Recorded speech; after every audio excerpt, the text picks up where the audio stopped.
Now basically we have to prepare ourselves for like a serious video. So are you prepared? I'm prepared. We're gonna get serious. Okay, obviously from the title you can tell this may be kind of long. I really hope you're gonna watch the whole thing because I know a lot of people don't like watching long things. Anyway, here we go. Okay, so the first part I want to talk about is anxiety. This was a video that was suggested, like a title topic thing that was suggested. So I'm just going to talk about like my kind of experience with it and how to cope with it from what I know. There are two kinds of anxiety that I get. First of all, I get really bad night anxiety. If it's like named that, I don't know. Basically for me, the anxiety I get makes me super nauseous 24/7. The most ridiculous thing in the world.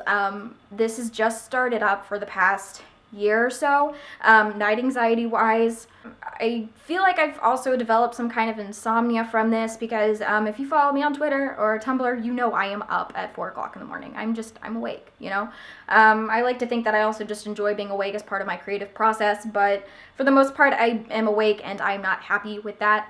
My anxiety, it makes me super nauseous. Sometimes I'll have an anxiety attack. And a lot of people tell me, just don't think about it. I wish it were that simple and I could just like forget it and sleep at night, but I can't. So basically for the past year or so, I've been taking non-addictive sleeping pills to be able to sleep at night. Sometimes they help, sometimes they don't. It just kind of depends. But it keeps me up at night and I am awake and feeling sick and it's hard to breathe and it is terrible. So there's that. Also, the other kind of anxiety I get has been out. It's awful. I know I talked about social anxiety stuff before. For the most part, that is completely gone. I've really been good at fixing that. So, when I was in California and everything, and I did a lot of vlogging and everything, it really helped me because when I go out now, I try to vlog in public and I don't care what people think and I just, I do it. So I think facing your problems head on sometimes works if you are able to put yourself in that situation and still be slightly comfortable. I totally recommend that. Just do it. But for the most part, this kind of anxiety I've been getting has been out with friends, anywhere. Sometimes it's even just out with my parents or, at the grocery store. Like, it sucks.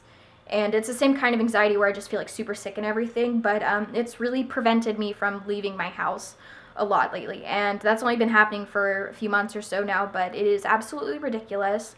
And it really sucks because I don't want my friends to feel in any way as if they're triggering my anxiety or anything like that. And I'm very grateful to have friends that have been so patient with me.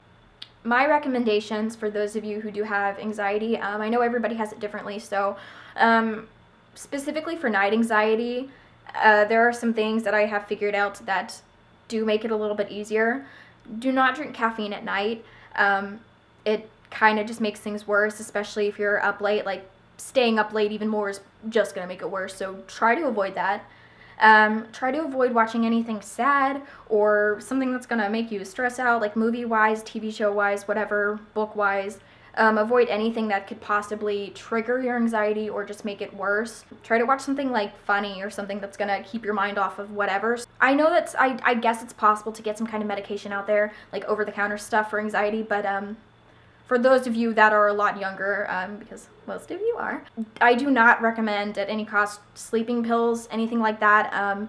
Your parents do want to give you sleeping pills. Please choose non-addictive ones because it's a bad idea to have to rely on any kind of medication or pills to be able to get you to sleep. I'm trying to avoid sleeping pills now and everything because I don't want to have to rely on something to get me to sleep at night. So try to avoid that. Also, you can try exercise, yoga, meditation, whatever you feel comfortable with in order to kind of just mentally prepare yourself. I don't know exactly how to word that.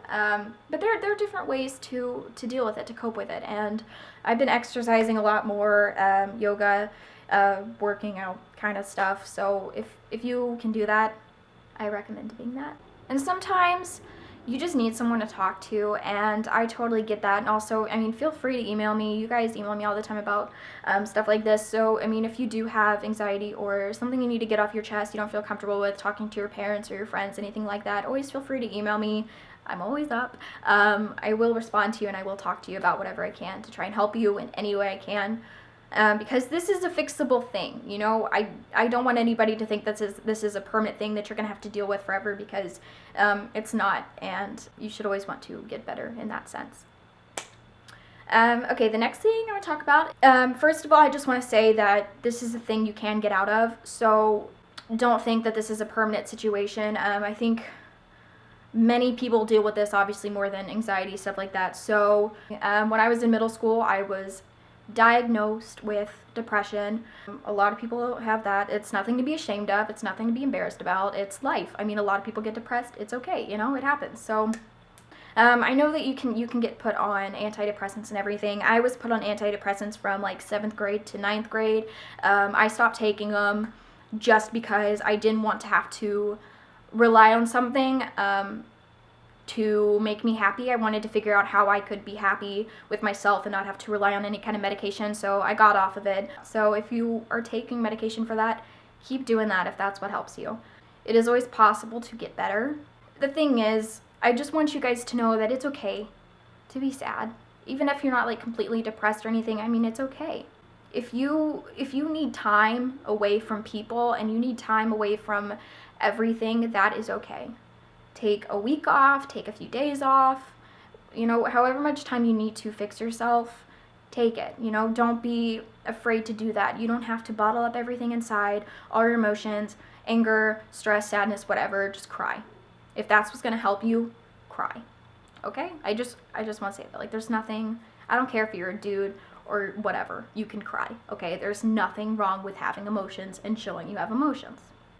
The thing is about depression, the strange thing is that sometimes it can actually be this kind of addictive thing, this feeling. You know, sometimes when you're depressed, you don't care to get out of it, you know? It's not good. I wish I knew all the right words to say so I could just fix it. But the thing is, like, I wish I could just tell you to stop being sad, but that's not going to fix it, obviously. You know, I just want to say that, like, depression is one of those things, one of those like journeys that you have to do on your own. Other people can help and everything, but at the end of the day, it is a personal battle that you have to conquer in your own way, at your own pace. It's just something that you have to do on your own. You know, sometimes I get in these little ruts. You know, sometimes I just need time to fix myself, to give myself a clean slate. I have this like weird obsession with clean slates, like, you know, at any time of the month, or, you know, it could be tomorrow or something, you know, I'll just give myself a clean slate and say, hey, tomorrow, start over. Okay? You can be a new person anytime you want. You know, you can always just wake up and just be better. You can try at least. So I just want you guys to know that it is always possible to get better. This is not something that you have to accept. I don't want you guys to have to deal with that forever, because it's a really terrible thing. You know, it's a mental thing, it's an emotional thing, and anybody who makes fun of people with depression, anybody who just doesn't get it and wants to be mean to other people about it, you're a jerk and I don't like you, I guess. Has a nicer way to say things. I want you guys to know that it is possible to live through, you know, whatever kind of tragedies you go through, whatever terrible or sad things that happen. You know, you always have a fighting chance to move on from that and to be a better person and to follow your dreams and, you know, all these cliche things, I guess. You know, you can always do that. Just because you're broken doesn't mean you're not lovable. I feel like my book really deals with more of this stuff. I'm not good at speaking at all. I don't know, I guess I just wish I could like hug you guys through the screen, you know? Because I would in a heartbeat if I could do that, and I can't because it's like physically impossible. I just want you to know that whatever you're dealing with, give it time. I know it sounds stupid, but I mean, time fixes a lot of things. a month from now, you probably won't be going through what you're going through right now. 6 months from now, a year from now, you'll be better. And I like to think of it as, the more circumstances you're given and the more, situations and, tragedy, whatever you go through, it makes you a stronger person. Because you can look back on those things and compare it to whatever you're going through at the moment and remember, I survived that. I lived. I coped and I dealt with it and I was able to move on from it, No matter if you're going through a breakup or family stuff at home or school, whatever you're dealing with, you can move on from that. It's possible. That's really all I can say about it. I mean, within a short amount of time. Also, if I were to start doing maybe Tiny Chat or like, I don't know what all the different live stream things are right now. Like, I think YouNow is one of them. I don't know. Whatever these things are. I was just wondering how many of you would be down for some kind of live stream thing, like once a week for like hour or two, probably like on a weekend or something, like at a nighttime or something. I don't know. That like we just do some kind of live stream thing together and we talk and we like play music or something and we do like cool stuff. I don't know, because I used to do Tiny Chat stuff back in like my Tumblr days, like years ago.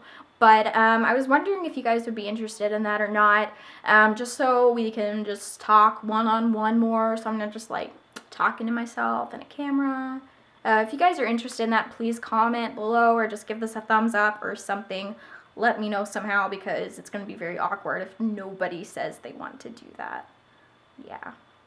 I don't know. I really hope this was some kind of pep talk in some way. I really hope that this could somehow help you. Remember, you can always email me anytime you want, and I will respond to you. So, stay happy, stay beautiful, be brave. I love you, and I will talk to you soon.